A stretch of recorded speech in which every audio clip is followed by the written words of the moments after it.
Bonjour. C'est avec plaisir que nous accueillons aujourd'hui chez Arts et Lettres à ICI Télévision M. Igor Ovadis, lauréat du prix Reconnaissance spéciale du prix Charles Biddle 2021. M. Ovadis a été formé à l'école supérieure de théâtre, de musique et de cinéma de Leningrad. Sans mettre le grand pédagogue russe Zinovy Gorogotsky a été à son tour élève de la célèbre Maria Knebel qui assistait Stanislavski dans ses dernières recherches. Il a travaillé dans la troupe permanente du théâtre dirigée par Gorogotsky pendant 17 ans et interprété les rôles principaux dans plus de 30 spectacles joués en alternance pendant des années. En 1990, il s'est installé à Montréal où il joue beaucoup de théâtre et fait des mises en scène. Son implication admirable dans le milieu culturel québécois se traduit aussi par son impressionnante carrière au Conservatoire d'art dramatique de Montréal où il enseigne depuis plusieurs années. Ici Kamal Benkiran, bienvenue chez Arts et Lettres et je vous souhaite la bienvenue parmi nous, M. Ovadis. Merci beaucoup, je suis très content. Ça fait plaisir de vous accueillir et je commence par vous adresser les félicitations. Bon, ça c'est une reconnaissance spéciale du prix Charles Biddle 2021. On va prendre vos impressions. Est-ce que vous attendez à ça? Ah non, mais pas du tout, tout ce qui s'est passé avec moi ici, c'est passé de façon, comment dire, c'était un miracle. J'ai rien planifié, j'ai rien attendu. Finalement, les choses qui arrivent, il arrive à peu près malgré moi. Alors ça, c'est une chose qui est arrivée comme ça. D'un coup, on m'a dit que c'est comme ça. En plus, j'ai pas reçu le prix comme d'habitude. C'est vraiment une reconnaissance spéciale. C'est un prix à part. En tout cas, il y a quelque chose d'absolument formidable et unique là-dedans que ça me touche énormément. Voilà. Très bien. Ça reste néanmoins un hommage, parce que c'est une carrière impressionnante. J'ai eu l'occasion de voir, c'est un magnifique cheminement. On va commencer par le fait que vous avez adopté à la scène québécoise une panoplie de pièces d'auteurs russes, comme Crime et Châtiment, à propos de la neige fondante, Le songe de l'oncle de Dostoïevski. Est-ce que c'était justement une finalité interculturelle, justement, d'imbriquer ces œuvres russes au sein de la scène culturelle québécoise? Mais savez-vous, c'est parce que j'enseigne au conservatoire et je travaille avec mes élèves sur plusieurs œuvres. Et bon, on a travaillé sur Dostoïevski et finalement, c'est la classe avec laquelle j'ai travaillé, finalement, a formé une troupe et on m'a proposé de monter le spectacle avec eux. Ok. C'est comme ça, encore une fois, ça vient pas de moi, ça vient des gens qui me proposent. C'est vraiment la grande chance que j'ai. Et j'ai fait avec eux 3 spectacles, finalement, d'après Dostoïevski, parce que j'adore cet auteur. Il y a, bien sûr, vous savez, quand j'ai habité,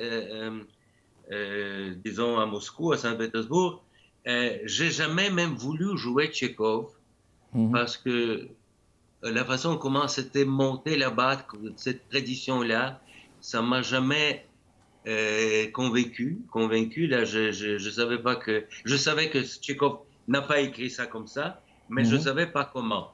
Avec les distances que j'ai prises ici, j'ai commencé finalement à devenir un peu plus libre dans mes pensées et dans mes appréciations, et je commence à comprendre quelque chose. J'ai commencé à comprendre quelque chose dans Dostoïevski et dans Tchekhov, et voilà. Alors, c'est ça, c'est un travail absolument magnifique avec les gens que j'adore. Alors, voilà. Très bien. Alors, justement, il faut dire que Dostoïevski aussi se prête dans ses œuvres au dialogue. On voit que le dialogue est intéressant et c'est complètement adapté, je dirais, peut-être bien au théâtre. Est-ce que dans votre carrière, M. Ovadis, vous avez commencé par le théâtre? Parce que je vois que vous avez fait aussi une carrière télévisuelle, vous avez participé à beaucoup de séries. Voulez-vous nous parler de cela, justement? Mais savez-vous, disons que j'ai commencé à enseigner. Après, comme ça, finalement, j'ai trouvé une agence. Je n'ai pas parlé français au début du tout. Là, c'est ma femme qui m'a traduisé. Alors, on m'a commencé à proposer les choses. C'est arrivé comme ça. Oui, la première chose où je tournais, c'était C'était la télésérie Ces enfants d'ailleurs, Oui. où il n'y avait pas de texte au Donc ça, départ, c'était mais au quand je suis Québec. arrivé, c'était au Québec, oui. Mhm. Ils ont tourné le Goulag, ils ont tourné le Oui. camp de concentration de Sibérie à la Naudière. C'était absolument crédible, je dois vous dire. Mhm. Voilà. Et alors, il n'y avait pas de texte dans un rôle, mais quand je suis arrivé, on m'a dit, est-ce que tu peux dire en russe telle phrase ou telle phrase? Finalement, je commençais à dire plein de choses qui se basaient sur mon expérience de l'armée soviétique, où je Oui. passais un an. Mhm. Et finalement, seulement à la fin, le réalisateur me demandait, est-ce que pour les Russes, ça va être compréhensible ce que tu as dit? Je dis, ah oui, ça va être tellement compréhensible que je vais interdire à ma fille d'écouter ça. C'était trop grossier. Voilà, j'ai commencé comme ça, mais presque tout de suite, il y avait Cosmos, où c'était Mhm. comme une expérience incroyable avec 6 réalisateurs, 6 histoires, où j'étais le personnage qui liait toutes les histoires ensemble. En tout cas, on peut parler longtemps de ça. C'est Oui. Ben, j'ai vu qu'il y a justement beaucoup de séries télévisées. Mais qu'en est-il du choix? Est-ce qu'il vous arrive justement de choisir, de faire des choix, donc je veux dire délibérés de manière spontanée, ou bien cela dépend des offres que vous recevez? Mais je ne peux pas dire que je reçois énormément des offres, mais je reçois beaucoup. Et Mhm. je pense qu'encore j'ai la chance parce que les offres que je reçois sont toujours intéressantes. Ok. Alors, je n'ai pas dit non parce que je n'ai pas aimé le projet. Donc c'est-à-dire qu'il faut quand même se retrouver dans le projet pour l'approuver. Oui, oui, oui, mais ben, il faut passer les auditions, bien sûr, il y Tout a à fait. plein de choses, plein d'étapes, mais finalement, les choses que j'ai beaucoup aimées. Très Tout bien, ça, parfait. c'était très intéressant. Excellent. Mais je dis là, Alors, c'était la oui. chance. Vraiment. C'était la chance. Elle joue quelque part la chance aussi dans le cheminement. On va juste faire une petite pause et on vous revient dans les prochaines minutes, mesdames et messieurs. Igor Ovadis, c'est notre invité de ce jeudi chez ICI Télévision Art et Lettres. Restez avec nous.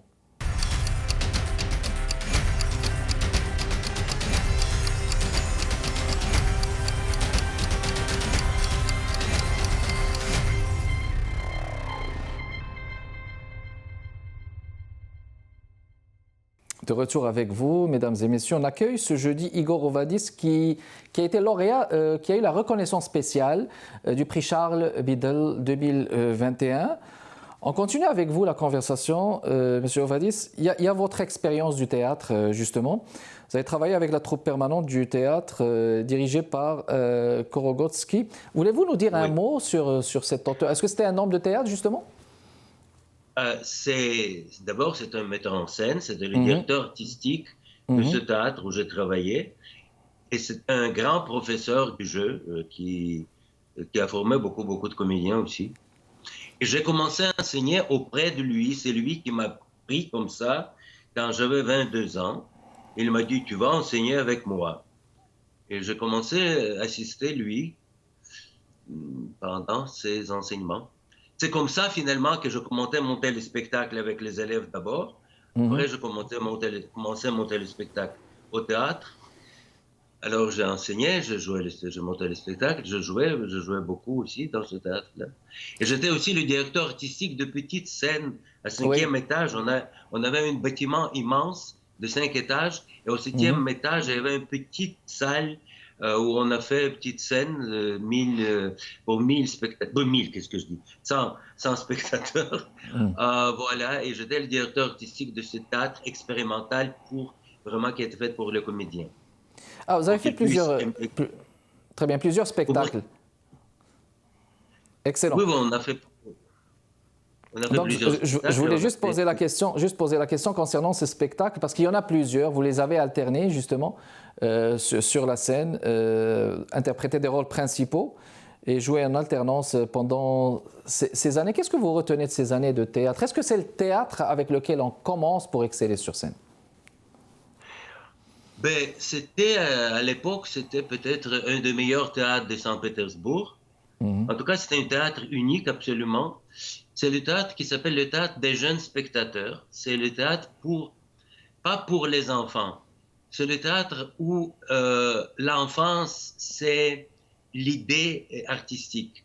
OK. C'est comme, c'est pas, il faut pas se baisser pour parler aux enfants. Il faut se monter pour devenir au niveau de la liberté, de fantaisie des enfants. C'est vraiment ça l'idée du théâtre, et c'est le théâtre très vivant, le théâtre où le spectacle était très particulier. C'était pas les trucs poussiéreux, classiques, Mhm. même si on a monté beaucoup de classiques, mais c'était fait avec beaucoup de, on s'amusait beaucoup. C'était le spectacle qui était très vivant. C'est difficile à expliquer tout ça. Mhm. Mais moi, par exemple, quand j'avais 15 ans, je suis allé, parce que je suis né à Kiev, et à 15 ans, je suis allé à Saint-Pétersbourg, et j'étais au théâtre, on m'a amené au théâtre, j'ai vu un spectacle dans le théâtre. Quand à 17 ans, j'ai entré à l'école de théâtre, j'ai entré à l'école auprès de ce théâtre-là, où j'ai Oui. vu ce spectacle. J'ai commencé à jouer dans ce spectacle quand j'étais à deuxième année. Et moi-même, je le jouais 15 ans. Alors, C'est c'est déjà. c'est à peu près ça. C'est Mhm. le répertoire, c'est-à-dire c'est comme on monte le spectacle et le spectacle vit dans le répertoire jusqu'à ce qu'il va mourir. Oui, donc il Ah, parce continue que dans le ici, temps. malheureusement, on tue le spectacle. Au bout de 25 présentations, le spectacle devient vivant, intéressant et à plein vie et on arrête le jouet. Tandis que là-bas, on arrête de jouer seulement quand on comprend que non, on ne peut plus. Oui, Voilà, c'est ça. c'est ça, d'accord. Euh, il y a eu votre passage aussi à la mise en scène, donc comme réalisateur. Euh, Comment s'est opérée cette transition? Est-ce que c'était une envie de découvrir d'autres cieux après cette carrière de comédien, justement? Mais c'était pas après, c'était pendant. C'était Pendant, ok. pour ma carrière de comédien. Parce Mhm. que, en général, mon maître, finalement, quand il a travaillé avec moi, il disait, moi, Igor, tu sais quoi faire. Et moi, j'aimerais toujours avoir quelqu'un qui va me diriger un petit peu plus. Voilà. Finalement, j'ai commencé à monter le spectacle pour comprendre qu'est-ce que je joue. Quand je monte les spectacles, c'est pas pour révolutionner le théâtre. C'est vraiment pour le jeu. Ce qui m'intéresse, c'est le théâtre d'acteur. C'est Oui. vraiment le jeu. J'aime beaucoup travailler sur les trucs connus pour dire que n'importe quelle chose connue peut être euh, découverte différemment. On peut trouver plein d'affaires dans les choses qu'on connaît et c'est ça qui intéresse. C'est ça qui m'intéresse en tout cas. C'est voir les choses cachées qui n'ont jamais été découvertes ou n'ont jamais été vues. De les faire sortir. Vous avez dit que vous avez un penchant justement pour le théâtre d'acteur. Vous avez également tourné au cinéma, à titre d'exemple, le rôle titre dans le film Cosmos, le père de David dans le film Starbucks, à la télévision, Affaire Kafka, Pollock, Les tumultueuses aventures de Jacques Carter, Minuit le soir. Est-ce que vous avez aussi cette préférence peut-être bien de choisir le cinéma d'auteur ou bien donc c'était des textes qui vous fascinaient tout simplement? Oh, moi, j'aime tout. Vous savez, j'aime tout. Le cinéma d'auteur, le cinéma pour le grand public. Parce que si c'est intéressant à jouer, ici, il y a quelque chose à dire à travers ça. Si c'est pas les trucs clichés et banals, c'est peut-être n'importe quoi. Vous voyez, c'est comme. Non, j'aime jouer au théâtre. C'est pas la même chose que jouer au cinéma. Mhm. Mais c'est un grand plaisir de toute façon. Alors, moi, j'aime beaucoup cette diversité Oui. des Est-ce possibilités. parce que dans le théâtre, il y a plus de diversité par rapport au cinéma ou Mais au justement parce théâtre, que le théâtre reste n'est-ce pas majeur, le roi des arts, on va le dire peut-être comme ça. le, le théâtre, c'est une réaction, le contact direct avec les spectateurs. Et ça, c'est quelque chose de plus peut-être sacré et plus intéressant dans le jeu.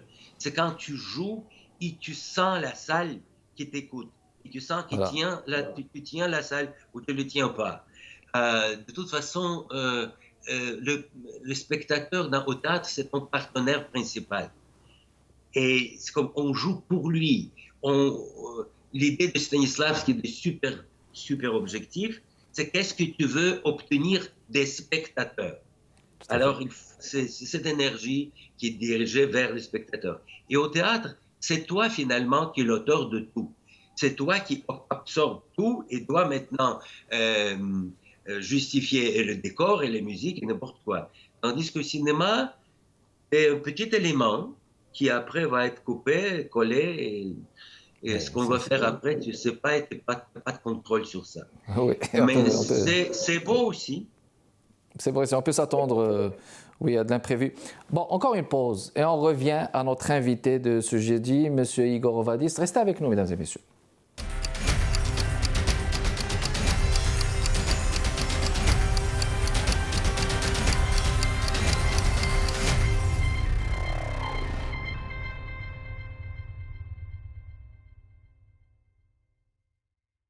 De retour avec vous, mesdames et messieurs. On continue notre conversation avec Igor Ovadis, qui vient d'avoir la reconnaissance spéciale du prix Charles Biddle 2021.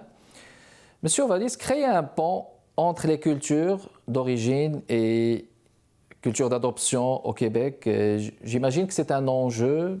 À quel point c'était facile, justement? À quel point c'était accessible, justement, de pouvoir créer ces ponts? Mais d'abord, si on va se donner ça comme un devoir, créer un pont, on va peut-être se noyer tout de suite en dessous de ce pont-là. Mais si on va être seulement soi-même, si on va être très curieux et recevoir ce qui se passe ici et pouvoir donner ce que tu sais, ce qui appartient à toi et partager ton expérience, ça va donner quelque chose, ça va faire un mélange intéressant et en tout cas, pour moi, c'était tellement naturel. D'abord, j'adore ce pays où j'habite maintenant. Ça devient vraiment ma nouvelle patrie. J'adore les gens ici. C'est vraiment là. Je me sens très, très bien ici. Oui, j'apporte quelque chose. Peut-être moi, je peux expliquer aux gens ce que Dostoïevski a voulu dire un peu plus que les gens qui le connaissent d'après les livres, parce que je connais aussi dans quel pour ne pas dire très grossier, dans quelle horreur il vivait. Dans quelle dimension? Voilà. C'est comme je peux expliquer un peu aussi les contextes de pièces de Tchekhov pour que ça devienne un peu plus clair. Alors, je partage ce que je peux partager, même si peut-être je ne veux pas trop partager. Déjà, quand je suis là, je dégage quelque chose, je ne sais pas, comme les gens d'ici dégagent autre chose. Très bien. Et ça, c'est... Il faut vraiment être ouvert, c'est tout. Voilà, l'ouverture. Comme ça, les ponts vont se construire tout seuls. Parfait.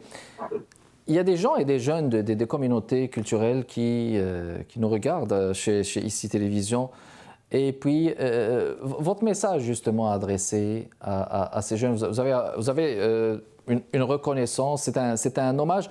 D'abord, juste nous dire, est-ce que c'était par rapport à votre cheminement et puis, c'est quoi le message que vous voulez adresser aujourd'hui aux jeunes qui regardent, parce qu'il y a beaucoup de jeunes de communautés qui sont des crispations parfois. On ne peut pas dire ça comme une conviction, mais il arrive qu'il y a des jeunes qui regardent les choses autrement. Quel est votre message et sur quoi, justement, la reconnaissance s'est basée, justement, lorsqu'elle vous a été octroyée?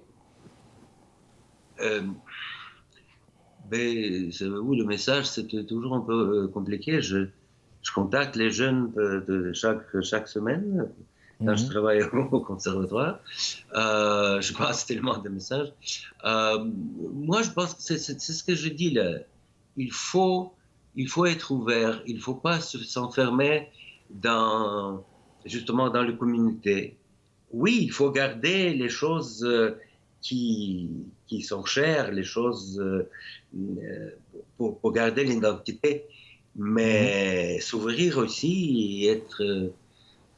moi, je pense que le message est court. Il faut être heureux de vivre dans ce pays, ici, là, le pays peut-être le plus agréable et plus ouvert au monde que n'importe quel autre pays. Ça, je peux vous dire. Oui. En tout cas, c'est ça que je trouve. Très bien. Et il faut en profiter. Voilà. Parfait. On va prendre vos projets d'avenir en général. C'est quoi vos projets d'avenir, Monsieur Ovadis? Des pièces théâtre qui s'en viennent, des projets? Euh, il y a une pièce de théâtre qui s'en vient. Je ne sais pas si j'ai le droit maintenant de parler de ça. Mais en général, vous voyez, c'est toujours les projets, ça vient comme ça. D'un coup, on te téléphone, on te propose une audition, et là, tu as un projet. Bien sûr que j'aimerais monter euh, quelque chose, mais chaque fois, ouais, c'est ça qui arrive. Et on me propose beaucoup de choses, mais quand Mhm. moi, j'essaie de demander les subventions pour quelque chose, monter le spectacle quelque part, ça ne marche pas pour l'instant. Alors, ça c'est plus compliqué. Mais je travaille quand même, vous voyez, je travaille avec les élèves chaque année. Je Mhm. monte avec eux une petite pièce. C'est un travail euh, euh, dans la classe. C'est pas le truc pour présenter, mais c'est quand même une sorte de mise en scène.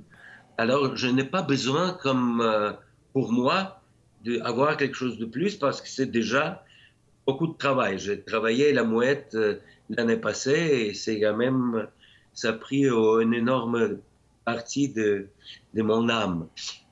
Voilà. Mais si quelque chose va arriver, on ne sait pas, on a ouvert encore à toutes les imprévus. Voilà. Oui, parce que ça me rappelle un de nos invités qu'on avait reçu du théâtre Prospero. Et Oui. ils font beaucoup aussi d'adaptations d'auteurs russes, Oui, justement. Oui, oui. Justement, ils vont reprendre Platonov maintenant, oui, c'est ça. ils ont une programmation qui s'en vient. Alors voilà, donc c'était tout. Mais je jouais Oui, quelquefois au Prospero aussi, alors je les au connais théâtre très bien. Prospero, oui.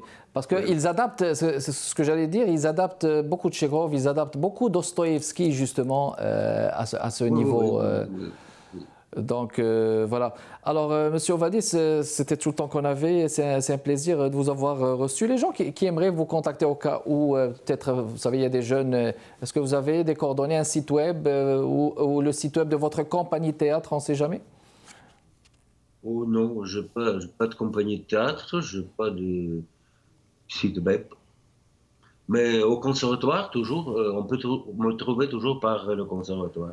Le Conservatoire Si quelqu'un veut d'art me trouver, dramatique. l'art dramatique de Montréal, oui, ça fait déjà presque 30 ans que j'enseigne là-bas. Excellent. Alors, merci beaucoup d'avoir répondu à notre invitation, Monsieur Igor Ovadis, notre invité de Merci à ce vous. jeudi, je vous en prie, de ce jeudi chez Art et Lettres ici Télévision. Merci beaucoup de votre continuel intérêt. Mesdames et messieurs, Kamal Benkiran avec vous. Je vous fixe rendez-vous la semaine prochaine, jeudi à 15h30, avec un nouvel invité. Portez-vous bien. À la prochaine.